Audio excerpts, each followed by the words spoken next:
Hey everybody, this is Tracy here for another edition of A View from Tracy's Point, and we are here to recap Iyanla Fix My Life, Season 6, Episode 9, which was titled Sex Workers Addicted to the Struggle.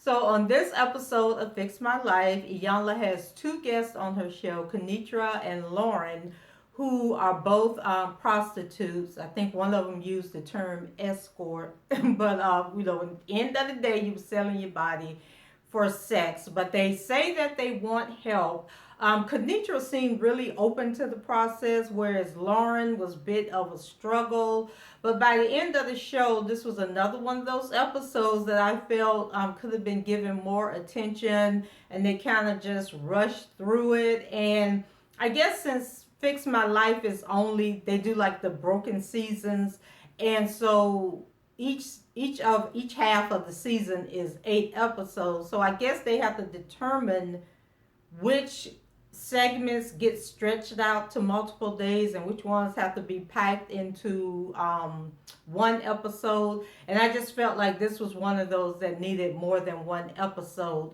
But Iyanla worked it out. I guess she worked it out. But basically, we all got these stories. And, when I get to watching the Iyanla show, I just have to give praise to God and be thankful, for, like, we've all gone through struggles. I've had some good days and some bad days, but none of my days thus far can equal to the struggles and the traumas that some of her guests have gone through. And somebody on Twitter had said to me, never discount what you've gone through or try to compare it to what somebody else has gone through. But I think in these instances, I can compare it because, like I had both of my parents in the home. I went out there tricking. I've never been on drugs. I've never been addicted, to alcohol. I've never been molested. So I think that in those terms, I think I can compare myself to these people and just have such empathy for them and applaud them wanting to do better and try a different way at life. So Kenitra, we learned, was a teen parent. I think she said she played softball. She was really good at softball. It was some sport she was really good at. And I want to say it was softball, so we're going to roll with softball. But she was really good at softball, and she got pregnant.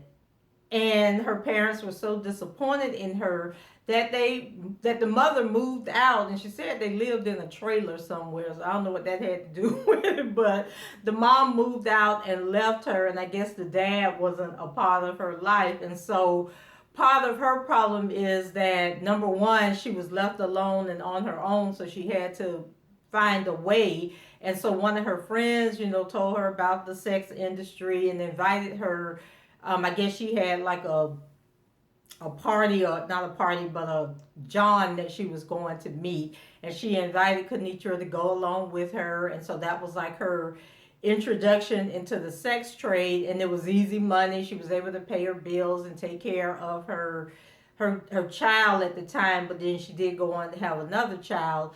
And so part of the show, she said that she wanted to apologize to her parents for getting pregnant, for disappointing them, for not going to college, so I'm thinking that she had like this life planned out for her, and because she got pregnant, it all fell apart. But I think I guess you need a support system to keep going, because there are a lot of people that got pregnant in high school but still went on to do great things in their life, just like the lady who was recently going around on, whose story was going around on social media last week, where she was getting her master's degree and she had 5 children. She didn't let that stop her from pursuing her dreams. So But then, I guess her mom didn't leave her either. People always trip out about people that get up and just move out. But I used to work at Subway, and it was a white guy who was working there. He was the assistant manager at the Subway. And so one night we were working together, and we just started talking, talking about life in general.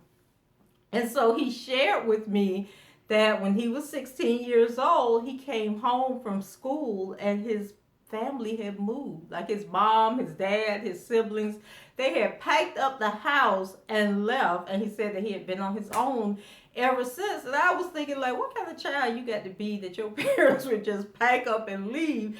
But he said that he wasn't a bad child, and I think, if I'm remembering correctly, the mom wasn't married to his dad. And so the mom had gotten married, I guess, started a whole nother family, and they didn't want him to be a part of that family anymore. And I just couldn't even relate to what he was saying, but I felt so sorry for him because I just couldn't imagine being left alone in the world, and that people, like, what does that do to your self-esteem that your parents would just pike up and leave you like you were an old rug that they didn't want to put in the back of the car. I was just like, oh my God. So I do understand that does happen, and people do that to their kids. And then I know another guy, he's a realtor. He married a lady. The lady has a son, but I guess, and the son is an adult. But he, just ain't doing nothing with his life, and he keep, moving into the house, won't help pay the bills, won't clean up, won't get a job. And so her husband told her, I'm going to buy this house. You're more than welcome to come, but you can't bring your son with you. And if he comes to my new house, then both of y'all gonna have to leave. And so they did the same thing. They changed the locks, they packed up the house, and they moved. And I mean, they moved to another house, here in St. Petersburg. But, like, why does it have to come to the point where you got to get up and leave because you can't get a grown person at your house? Like, that doesn't even make sense to me. But, so two different spectrums. But that's what happened to Kenitra. So she ended up being a sex worker. And then Lauren, I never did figure out what really was Lauren's issue. She said something about her grandmother passing away, and I guess that was the only family she had. And just out there feeling lost and abandoned, can't get a job, and it just became a way of life. And so what Iyanla's job was to do was get them to understand that they're better than that, they're bigger than that, and that there's so much to life that you don't have to be laying on your back, being used and abused in order to pay your bills. And so Kenitra, she was all down for the process. She seemed like she really wanted to change, but Lauren had some stuff going on up here that she was, I don't even think halfway through the show, she was ready to go. She was like, I got places to go and things to do. And Iyanla was like, what, you gonna go turn some tricks? Like, why did you contact my show and then act like I made you come here? Like, you're here to get help. You're here to realize that there's more to life than turning tricks. So why are you trying to leave? And Iyanla was like, that was her coping mechanism. And because she said to Iyanla, she was like, okay, well, I guess I'll get through it. And then Iyanla was like, that's what you tell yourself when you got this man on top of you that you really don't want on top of you. You're like, I'll just hold my breath and close my eyes and get through it. She said, but that's not what we have going on here right now. Oh, I think what Lauren said was that she ran away from home and that the father was always busy and that the mom was never around. And then I guess she ended up living with the grandmother, or the grandmother was really close to her, and then the grandmother passed away. And then she felt like she didn't have anybody in the world to be there for her. And when Kenitra actually did have a job, she worked at a factory or something, and then she lost a job at the factory, and that's when the friend introduced her to hooking. I'm thinking, like, who wants friends that get you into that type of lifestyle? So Iyanla always has to do the little exercises with the ladies. So what she did with them was she had these these silhouettes, these cutouts of a figure, and she told them to put their street names on the face of the mannequin, like don't use their regular name. So Kenitra's street name is Monroe and Lauren's is Tasha. But before they could get started, Iyanla, talks to Lauren one-on-one because she just really felt that Lauren really wasn't there for it. And so when they got back together, she told them to write, words of describing what they thought of themselves, what they felt about themselves. And so, of course they didn't feel good about themselves and they couldn't really put anything positive up there.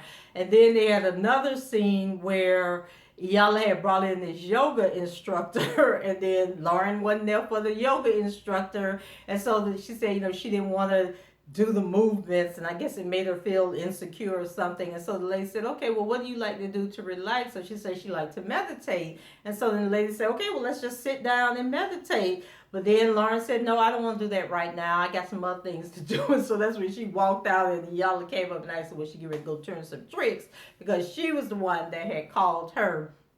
And so there really was nothing like aha on the show. There was nothing eventful. There was nothing that really made me feel emotional or any kind of connection to either one of these women. And then it ended with Iyanla bringing this lady in. So the lady was a former sex worker, and so she's created this nonprofit organization where she helped people get off the street. And so they were sitting there on the sofa, and so it was Iyanla and the lady sitting on one sofa, and then Kenitra and Lauren were on the other sofa. And so Iyanla barely had the introduction out of who this lady was, and the lady had to move up on the sofa like that, and she just went there giving her spiel like she was just giving a motivational speech, and Iyanla was sitting there like, now hold on, we do this in steps here. What is you like taking over? But the lady was basically telling them that, they got to think differently about themselves. They got to want help, and that she's willing to give them the help that they need. And she was offering her services and wanted them to fly to wherever she was from and join this program, and she was going to help them become self-sufficient and not, have to rely on their bodies to succeed. And that was pretty much it, y'all. I was like, this season has been such a letdown after the Mitchell brothers, like that powerful 3-part series, and then what she's done since then. It's just really been a letdown. So I don't know how much longer Iyanla Fix My Life is going to be on the air. And like I said, Iyanla's been doing a lot of social media stuff. So I wouldn't be surprised if the show is canceled on OWN, and then she goes to like a YouTube platform, sort of like Roland Martin has done, because he's started his own online show. And I guess right now you don't need television. You can just, if you got a production crew, you can get the sponsorships, you can monetize or whatever. Hey, go for it and make it do what it do. And television might be faded out in about 10 years the way things are going. So guys, that's it for me. What did you think about this episode? Are you kind of over Iyanla this season?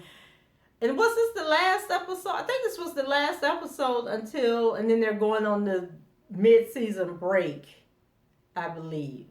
But anyway, that's it for me. Leave your comments below. Rate the video. Subscribe to the channel if you haven't done so already. And until the next time, I shall talk to you guys later. Bye-bye.